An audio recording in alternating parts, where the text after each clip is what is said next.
Alright, back again, this time with Deluxe Class Generation Cybertronian Megatron. Like Optimus Prime, the packaging calls him Cybertronian Megatron, but he is from the Transformers War for Cybertron video game. And just like the video game, Megatron is a Cybertronian hover tank. And in this mode, I want to say that he's a little disappointing. Only because that in the video game, the tank mode is huge. He really means business when he transforms. A big, chunky, armored hover tank. But on the toy, you get this. I don't have a transformed War for Cybertron Optimus to show you, but he's not much bigger than Optimus is. And whereas I mentioned that Optimus should have been a Voyager, Megatron should have been a Voyager too. That would have helped with the size issues that I feel really impacts this particular toy. It's not a bad mode, but once again, it fails to capture the impressive physique and size of Megatron as it was in the game. As it stands, it's a passable rendition of it. There's some issues with some of the details, like in the rear right here. There's not enough stuff that kind of goes over this part of the vehicle. There's these flaps that fold down like in the last part of the transformation that's in the video game, but other than that, it's not much. Unlike Optimus, I don't think he actually has these in the game, but this is in his hover mode. But you can transform into his boosting mode. If you've played the game, then in vehicle mode you can boost around. And he has these tank treads that fold out from under. That are actually detailed treads, as you can see. And they're wheeled. They don't roll very well though, but as you can see, if you want to pose them as a tracked tank, you can feel free to do so. I'm ignoring that feature. I like him more as a hover tank, and I can't recall him actually popping out tank treads when he boosts along in the game. His only other gimmick is his missile launcher. He fires a purple missile. I do want to comment one thing about this missile launcher, though. I was thinking about it, and when I saw this missile, I felt that I recognized it from somewhere. And what it is that this is actually Transformer animated Swindle's missile. The only thing that's different is that the cross part is shorter and there's more of this physical missile part.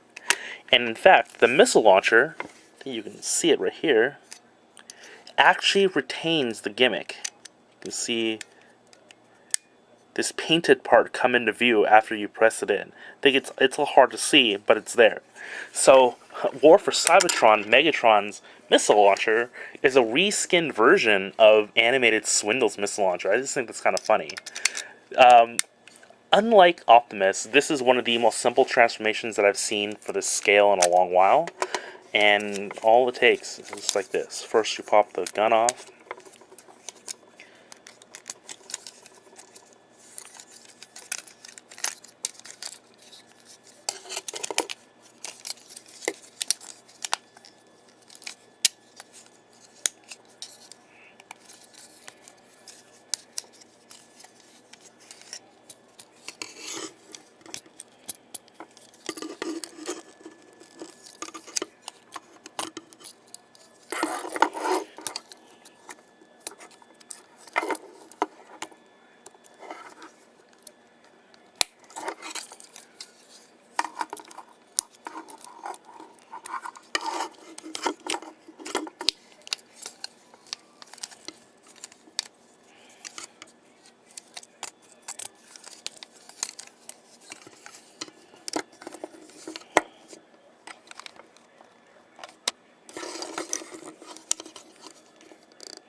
That snaps into place.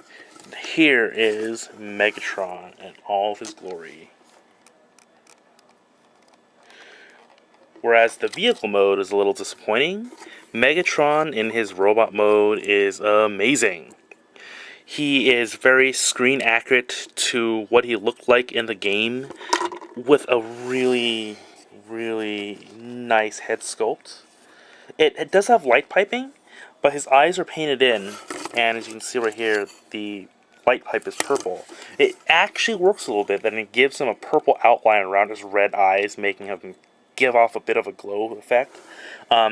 His fusion cannon in this mode, this is the plug that fits. This is the plug that fit into vehicle mode.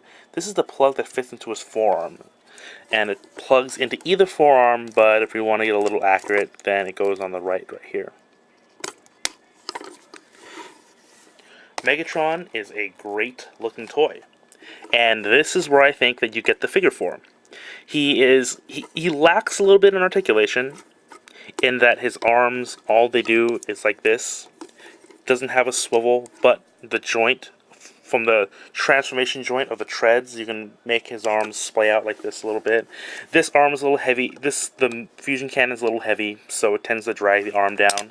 To be expected. Oh, the missile tends to fire very easily, so if you get him, make sure you don't lose the missile, unless you don't care about the missile firing function. Just want to let you know about that. The wrists are molded, can't articulate them because of the way they transform. He does have a forearm. He does have a forearm swivel right here. That's about it. His shoulders are hindered a little bit by his body, but you can still get him into some good shooting poses, something like this.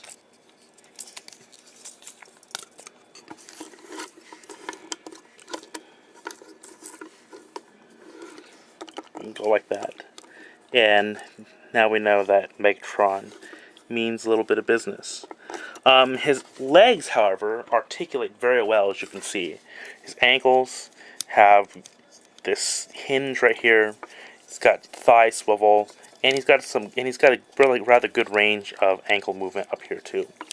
All in all, a pretty decent figure. Well, I wouldn't say decent. I really like this figure a lot, despite its shortcomings. Normally for me, the articulation is a bit of an issue, but I think in the case of Megatron, the overall package of what you get, even if he's a deluxe, even if he's not a Voyager, the figure is still a very nice figure, and one that ultimately I would recommend if you're looking for a War for Cybertron figure. Oh, and here he is, posed up with War for Cybertron Optimus.